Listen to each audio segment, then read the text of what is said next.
ভালো লাগতেছে দেখি যে একটা পরিবর্তন আসতেছে, সে আগের মতো অবস্থাটা নেই, সে অন্যায়গুলো অবশ্যই জি স্বাধীনভাবে লিখতে পারছি, স্বাধীনভাবে রাস্তায় বের হতে পারছি, খুব ভালো লাগতেছে। একটা নতুন মিছিলে যাবেন না? না, সবসময় মানে এখন তো সবাই কেউ মিছিল করছে, কেউ লিখছে, দায়িত্ব সবার দায়িত্ব আলাদা আলাদা।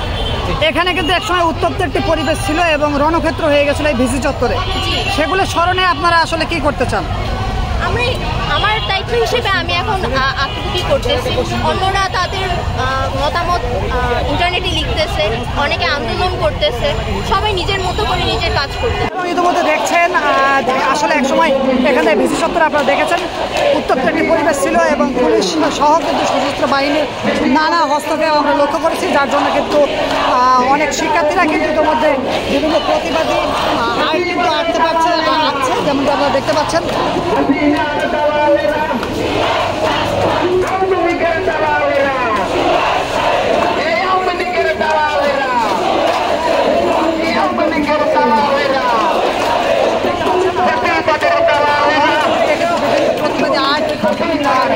ছবি অঙ্কন করছে এই বিশ্ববিদ্যালয়ের দেয়ালে, যেমনটি দেখছেন নারী পুরুষ উভয়ে কিন্তু একত্রিত হয়ে কিন্তু কাজটি করছে, যেমনটি দেখতে পাচ্ছেন।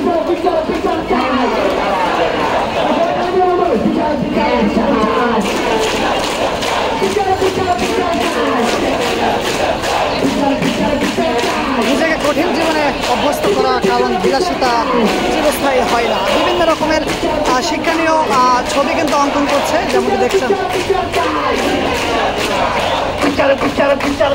দর্শক দেখতে পাচ্ছেন বেগম রোকেয়া হলের সামনে কিন্তু আসলে সারা দেওয়ালে যেখানে ছাত্রলীগের বিভিন্ন বাণী কিন্তু লেখা ছিল, প্রচলিত ছিল, সেখানে কিন্তু এখন বর্তমানে শিক্ষণীয় নানা বিষয় নিয়ে কিন্তু শিক্ষার্থীরা নানা ছবি এবং জ্ঞানীগুণী ব্যক্তি, মনীষী ব্যক্তি যারা আসলে বলে গেছে, লালন শাহ সহ নানা উচ্চ ব্যক্তিবর্গের কিন্তু বাণী কিন্তু এখানে প্রকাশ করা হচ্ছে, প্রতিনিয়ত লিখে যাচ্ছে। যেমনটি দেখছেন ঢাকা বিশ্ববিদ্যালয়ে দ্বারপ্রান্তে যত দেয়াল রয়েছে সব জায়গায় কিন্তু শিক্ষার্থীরা কিন্তু শিক্ষণীয় অনেক বিষয় কিন্তু তুলে ধরছে এবং ছবি অঙ্কন করছে প্রত্যেকটা দেয়ালে দেয়ালে, যেমনটি লক্ষ্য করছেন।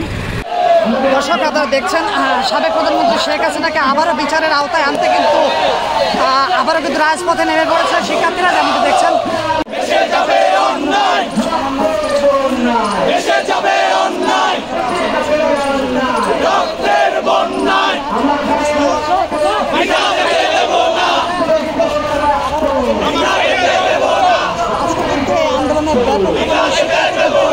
সামিল হয়েছে, যেমনটি দেখছেন ইতিমধ্যে হাজী মোহাম্মদ মহসিন হলের সামনে থেকে কিন্তু তারা মিছিল বের করে নিয়ে আসলো, আপনারা যেমনটি দেখছেন।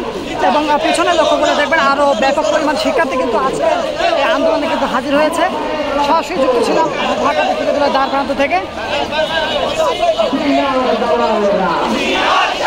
সকাল 11টা থেকে কিন্তু রাজপথে